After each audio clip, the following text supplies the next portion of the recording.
आणि यानंतर आपण छत्रपती संभाजीनगरमध्ये जाणार आहोत। ओबीसी मोर्चामध्ये लक्ष्मण हाके बोलतायत। भराबांधे सुरेशांना धस म्हणतो, gangs of Beed, gangs of Wasseypur, फिल्मी डायलॉग वाजी।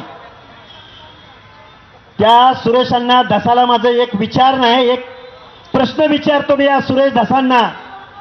अरे सुरेश धस, तुम्ही आमदार झाला राव, तुम्ही ज्यावेळी अंतरवली सराटीमध्ये गोळीबार झाला, माझ्या पोलीस भगिनींवरती विनयभंग झाला त्यांच्या बाबतीमध्ये, बीड शहरामध्ये ओबीसींची घरं जाळण्यात आली, त्यावेळी बीड जिल्ह्यातला गँग्स ऑफ बीड या सुरेश धसाला दिसले नव्हते का?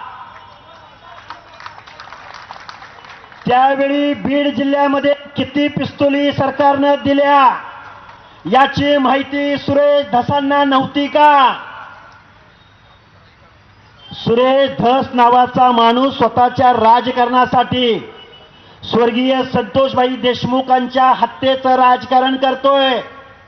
मला जबाबदारीने तुमच्या समोर सांगायचंय, संतोष देशमुख यांचे भाऊ धनंजय देशमुख यांनी दुसऱ्या तिसऱ्या दिवशी सांगितलेलं होतं, ही हत्या जातीच्या भांडणातून झाली नाही, तरी सुद्धा महाराष्ट्रामध्ये मोर्चे काढले जात आहेत।